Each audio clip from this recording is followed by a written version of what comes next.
Alright guys, welcome back to VALORANT News. The group stages are over at the VALORANT World Championship and the 8 teams that have qualified have been locked into an incredible bracket. 2 teams from the Americas, 2 teams from the EMEA, 2 teams from the Asia Pacific region, and 2 Chinese teams. Can you believe it? Loads of storylines to get into today, especially on NRG and their absolute collapse, and the big bracket that's upcoming with some incredible storylines being formed already. Very much enjoy to hear your thoughts in the comment section below. Hit the like button if you enjoy, subscribe if you're new as always. Now firstly, big update on the Challengers League for next season. They say it's going to be a year-round league because the big issue is that teams will just dip out in the off-season if there's nothing to play, as they have done. So they say that there's going to be things happening all year round. They're also going to move Ascension to after Champions in September, which is actually very interesting for a couple of reasons. They're also doing the things, this affiliate system that we discussed the other day that might not be used by the teams, and also Premier in the game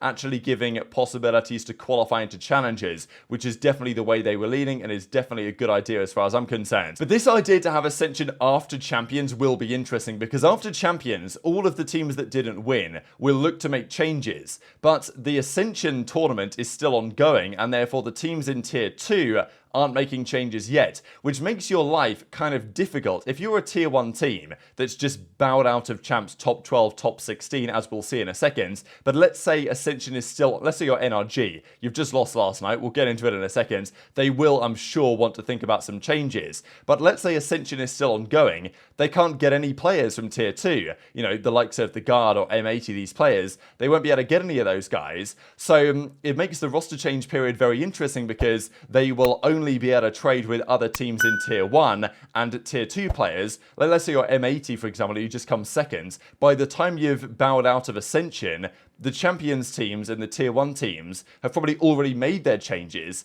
and now you're in a really tricky spot. So this has its pros and its cons, but I think that on the whole, this is probably a good idea, to be honest. There was also this rumor going around. We know that Jing is going to have to step away from Paper X next year for military service, I believe, which is unfortunate to see that team inevitably break apart, and this is their chance to win, and they've got a pretty good bracket to potentially do so. They're looking to get Egoist as well, actually, to potentially replace Jing for 2024. That's the present rumor. Would be very interesting. Very early stages, of course, of this, but I'm sure they will at least have had to think about it. Let's talk about this series then. EDG versus Giants. I thought this series was going to be closer, and I'm frankly surprised that there wasn't. The rematches weren't even particularly competitive. Usually they are, but not this time. So here's Kang, not even on the operator this time. The first shot he hits here is so crisp on Fatinho, and then gets the second as well on Rhyme.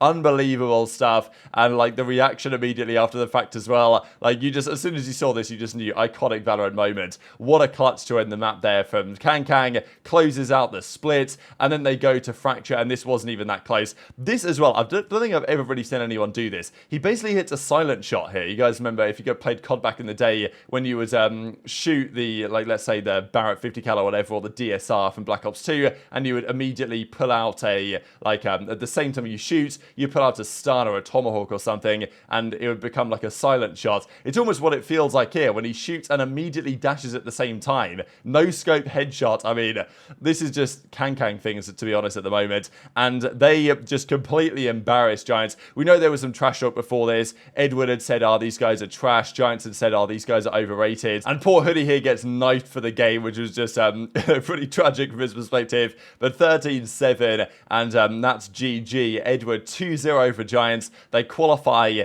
emphatically here, and it wasn't just the Kang show, really. Everyone turned up. Cloud did a good job. Definitely Cloud is one of the players that I would watch from this team going forwards. Cloud and Hoodie, like, really solid players. I think Hoodie had a pretty bad series here, but Cloud is maybe the future, you could say. But 13-6, 13-7, comfortable for EDG in the end. They advanced through to the bracket. But then we've got to get into NRG, man, because I said yesterday that Ardiis is going to get Cloud if they lost, and, well, here we go. Man, this is actually a remarkable story that BLG have been able to pull this off. And I don't know if it's, I don't think it's a matchup specific thing, because BLG also played pretty well against Fnatic, but their playstyle just seems to counter NRG pretty hard. FNS as an IGL, very tactical, likes to take his time, likes to play slow, likes to play for information and then go off those reads. But against a team like BLG that play in almost like a Paper X style. It's a very aggressive style. They just go and they just don't care. Like, it's things like that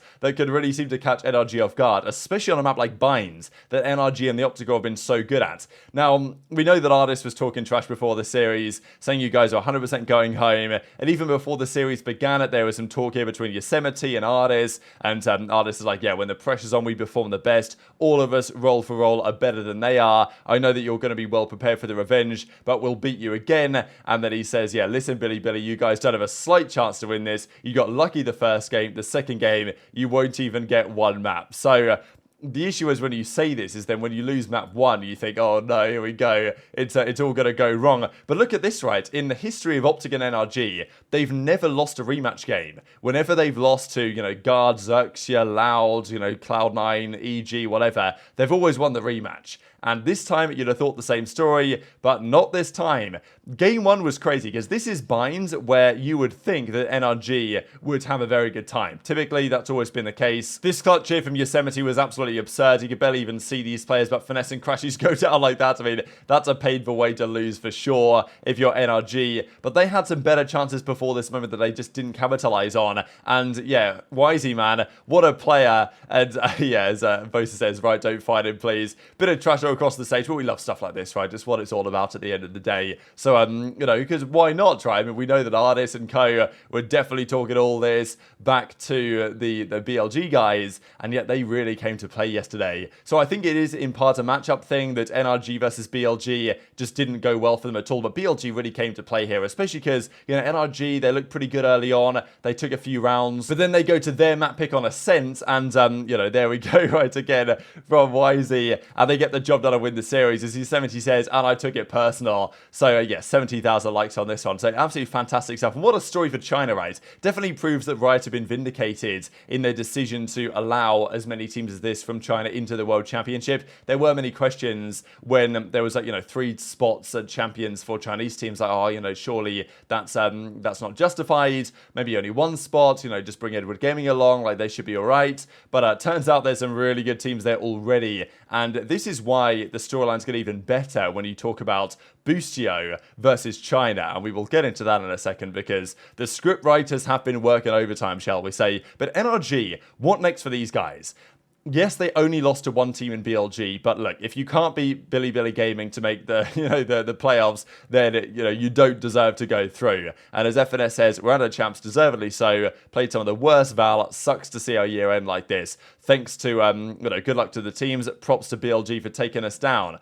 Man, yeah, tough one for FNS and NRG. And Ye says devastating. Now, maybe part of Ye here was like, oh, this is really devastating, guys. I can't believe that my best friends, FNS, Crashies, Victor, these guys that won with me on Optic and now are not winning on NRG. I'm so sad that they're losing, right? I'm sure part of Ye is actually sad they're losing, but I'm sure another part of him is like, damn, this, maybe there's a chance here, right? Because teams like that he has relationships with, if they lose, gives him a better chance of getting onto that roster for next season, and that is definitely one of the big conversations right now. But wow, I mean, look at obviously we know that the VLR rankings aren't exactly perfect, but it's a pretty big discrepancy, and Yosemite and Wisey were just, putting the team on his back. And for all the words that Ardiis was saying, how they're better than these guys roll for roll, didn't really work out, did it? Let's be honest. I mean, Ardiis, 24 kills over 2 maps on the Chamber and on the Jet. Not the best at all. 11 kills map 1. And then game 1, what did he have? 13 kills game 2 on the Jet. So,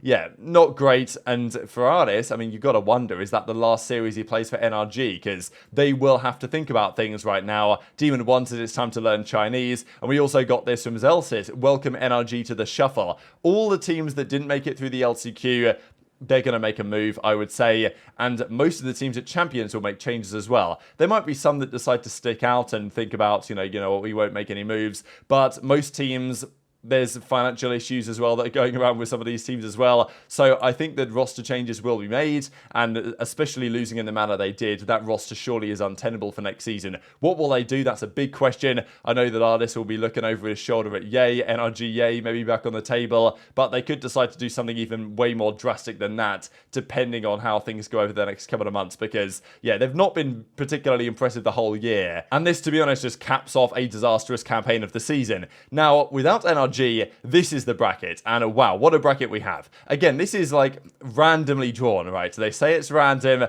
but I've got to say that if I had to hand pick the brackets, this is pretty much what I would come up with. I think the only changes I might make is I might put PaperX and Foot, their game, on the other side of the bracket so that PaperX and Fnatic, the two favourites, would match up in winners finals rather than winners semi-finals. But still, I think in terms of the first round matchups here, there's not much better than this. And this is just a fantastic bracket compared to the fact that we usually have all this talk, oh, you know, two teams from different regions, they keep playing each other. But this time, we've got teams from all the different regions. Fnatic Loud is game one on, I think that might be the first game that we see actually, but whatever happens first here. Fnatic versus Loud, I mean, what about that? The probably world champions to be in Fnatic, you could well think, and the winners from earlier this season in Sao Paulo against Loud and that ridiculous map they played against Icebox on the map 5. A rematch there, fantastic. The defending world champions against the team that is heavy favourite to win the world championship. That's going to be a banger.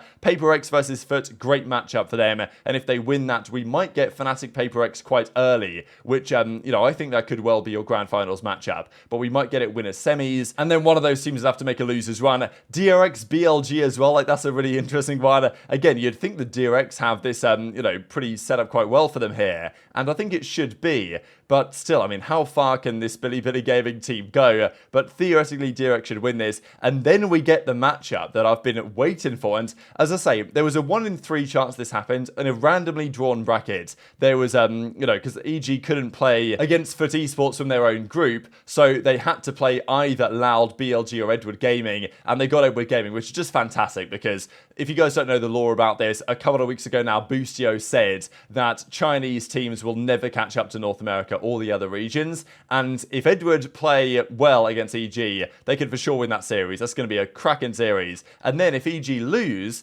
and DRX beat BLG, EG, I think, will play BLG, will they? First round of losers. So there's a chance here that EG go out of this tournament 0-2, losing to both Chinese teams, which would be such an emphatic storyline. I don't think it's going to happen, though. But I was saying for days how I wanted Edward versus EDG, and Riot have delivered it. Now, you know, whether this was randomly drawn or whether, you know, you always got to wonder the question, haven't you? Like, when you see a bracket like this that's as good as this, you think, well, was this really randomly drawn, or did they have a hand to play in making this happen? But, yeah, Fnatic Loud, EG versus EDG, the pick of the bunch in the first round, no doubt about it. But very much interested to hear your thoughts in the comment section below. A couple of days off now as well, just to mention here. No matches today, no matches tomorrow, and then on the 16th, it does actually re-begin with that first game. So it's not Fnatic Loud, it's EG versus EDG after all. But hit the like button if you enjoyed, subscribe if you're new, take care, and I'll see you next time.